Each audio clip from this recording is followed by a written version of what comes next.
going to take you on a journey to discover these three pillars of a success mindset. So the first one is, what does it mean to be resilient? When you are resilient, you keep moving forward no matter how many setbacks you experience.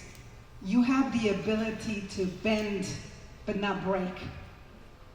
When I started my salsa company, I remember after the salsa contest, I had a long list of stores to call, and I rated them from the smallest to the largest, and it was way out of my comfort zone, and I'd never done cold calling, picking up the phone, and I was calling.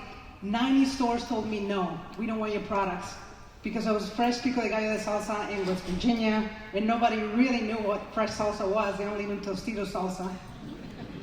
So I kept trying, and one day, one of my friends comes into my room and says, what are you doing? You should quit. You're not making any money, get a job. But no, I knew I had something special. So what do you do when something stops you? Do you just give up? Do you try to way around, over, or through? So mine was a little bit scary. I turned the list upside down, and now at the top of the list was the largest organic retailer in the United States, the Whole Foods Market. And I picked up the phone, and I was like, I hope they don't answer, And I picked up the phone, and I said, hey, my name is Maria Magdalena de la Cruz Garcia. I have an awesome pico de gallo de salsa. I think you guys would love it. They didn't answer. I was like, whew. The next day, I got a call from a man. I was like 6 p.m. I was parked in the city center in my little beater car. And he said, hey, is this Maggie? And I said, yeah. He says, this is Eric with Whole Foods. And I'm like, oh my, And he said, we heard about you, want to know more, when can you come? And I said, well, when do you guys meet? And he says, tomorrow at 9 a.m. I said, I'll be there. West Virginia, Maryland, 7 to 8 hours, depending on what car you're driving. And so I went back to the kitchen, I made salsa, and I drove all night, made it to the distribution centers. Boy, those distribution centers was huge. It was awesome, but intimidating.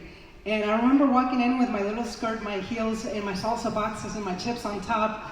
And they opened these doors, and there was these big U tables, only men, not intimidating at all, gulp.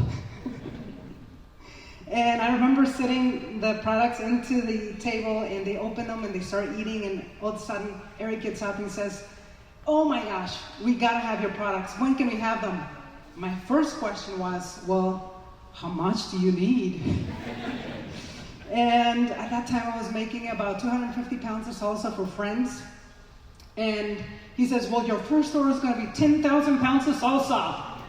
And I was like, oh my, And I just had to go back. I had to figure everything out. And all it takes is one yes, and every no is closer to a yes. I have so many more stories that I wish I had time to tell you. But I just want to move forward and say some of the character traits that I believe that from a resilient mindset is self-belief. You have to believe in yourself. When you believe in yourself, other people begin to believe in you too.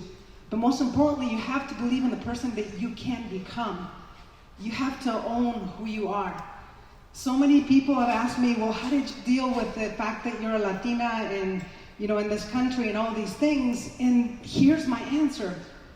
I never saw myself as any less than anybody else. As a matter of fact, I believe that we as minorities have even greater opportunities in this country. But it's all about how you show up.